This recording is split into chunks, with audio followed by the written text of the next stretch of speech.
about the law of universal gravitation. So I'll just go over the theory quickly, and we'll do the problems in class. So all these spaces here, we're going to just still fill in some, we're just going to still write some stuff in there, maybe like some proofs. So don't use up all the space when you're taking notes while you're watching the video. So the Fg is the force of universal gravitation. And that's basically the interaction between any two objects. It doesn't matter how big or how small they are. So Fg is proportional to the product of the two masses interacting divided by the distance between them. Now, you have to be extremely careful that the R here is the distance between their centers of mass. It's not the surfaces. So for small objects like a meal or a textbook or a computer, it doesn't matter, right? But for big objects like Earth or the Sun, we have to consider the radius of that object. We have to get all the way to the center. So if you have an object here that has a mass m1 and an object here that has a mass m2, the R is between their centers, not between their surfaces. It's extremely important. Okay, so now, and we'll write this as an equation in class, but for now I just want to do it conceptually. So let's say I take this mass and I double it, right?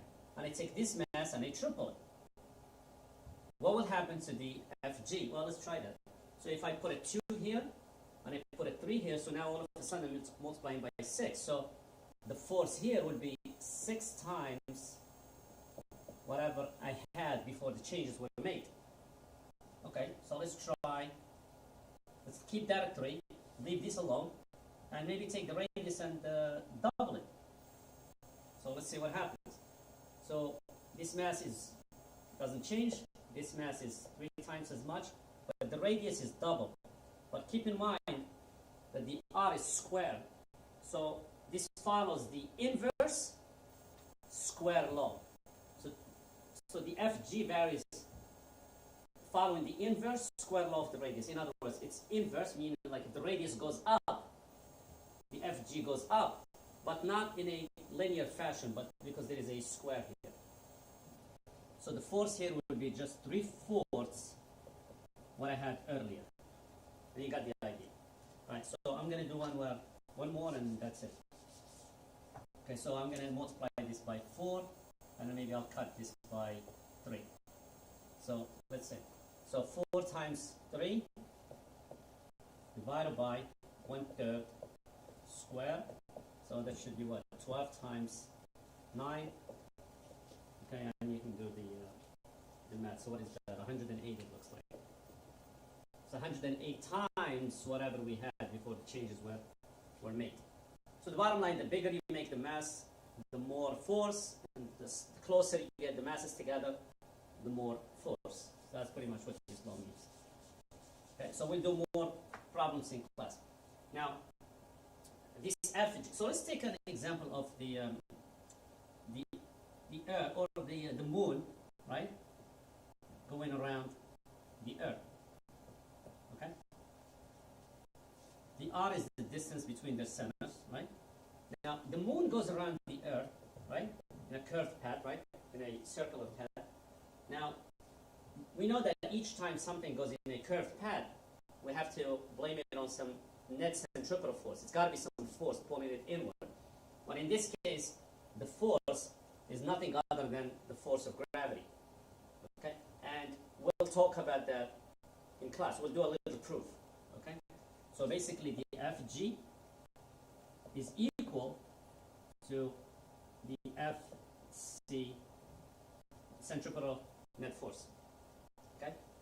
So that's where the centripetal force comes from. But it's also equal to the weight of the Moon, because the Moon is technically falling, but it's not falling on Earth, it's falling around it. So it's going too fast to actually fall on it. So it continues with that circular path. Okay. It's just the perfect combination of how far it is and how fast it's going, that it just doesn't fall on Earth. Thank God. All right. So going forward, FGs, FCnet, and W are exactly the same thing. Now let's talk a little bit about the acceleration of gravity. So I'm going to jump a couple of pages here. So and I'm on page 29. So Fg is equal to, we're going to find out that it's equal to big G, which is a constant, and the value of that is given. But also we established earlier that Fg is equal to W, which is equal to mg. Well, which mass do I put in here? Well, it's the mass of the object that's going around. So let's do an example of maybe the moon and the Earth, or actually a satellite and the Earth. Okay, why not? Okay, so if I work with this piece and this piece, I can see that the G, this big G, now this is the mass of the satellite, because the satellite is kind of falling around the Earth. The mass of the Earth divided by r squared. And this G also follows the inverse square law, which means if I get twice the radius, the G will be cut by 4. If I double the mass, the G will double. Now, how come the mass of the satellite does not show up in there? Well, this goes back to the free fall things, because the satellite is falling, and we learned in the past that the acceleration of gravity is independent of the object. In other words, if I drop a marker in a box of tissues, it will hit the ground at the same time. It's the same thing, except the satellite is not falling on Earth, it's falling around it. That's extremely important. Now, you see now that the G is no longer that 10 or 9.8 we use in class, but it depends on how far you are from the center of the planet you're going around. So basically, this is what you're going around, and this radius is how far is, let's say, the satellite.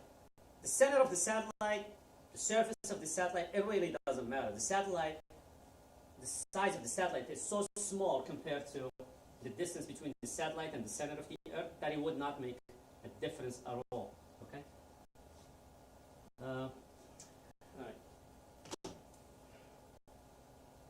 So the next thing I want to do, I want to talk about the speed of objects going around a planet, okay, or a sun. So what I'm going to do here is that I already established that G is equal to big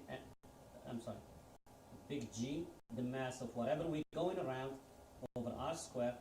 But we also know that it's gravity that's the source of the centripetal force.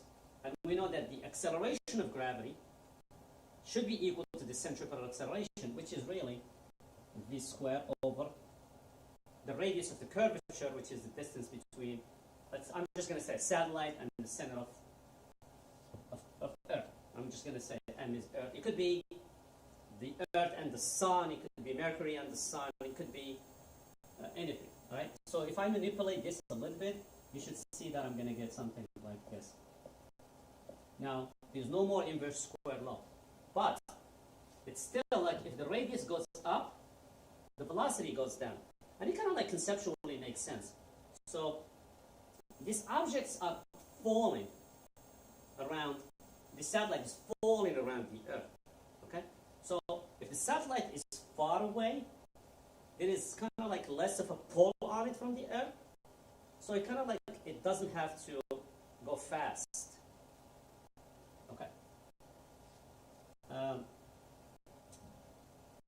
Okay, so you can see here again that the mass of the satellite does not matter. It's extremely important we understand that. And the reason is because the satellite is actually falling around the Earth. It's not falling on it, it's falling around it. So all objects fall at the same rate. Okay.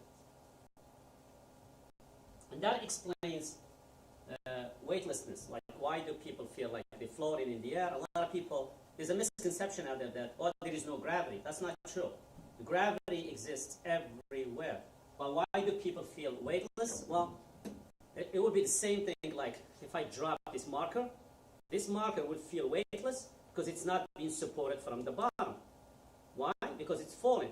So even like if you are in an elevator and the elevator cable breaks, the elevator cage is falling, the people inside are falling, so there is no support from the bottom.